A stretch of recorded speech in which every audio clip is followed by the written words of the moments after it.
تشغيل القرآن في البيت أو في السيارة أو في أي مكان إذا لم يكن الناس يستمعون إليه الذي شغله آثم، والذي يتكلم والقرآن يقرأ آثم،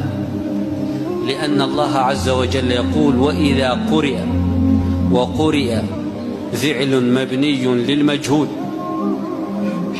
قرئ القرآن هذا حال، فاستمعوا له أمر، وأنصتوا أمر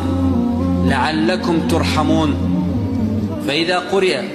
ولم تستمعوا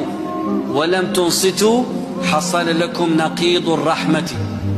ونقيض الرحمة اللعنة، لأنه إما رحمة وإما لعنة، فالرحمة دخول في الرحمة واللعنة طرد من الرحمة.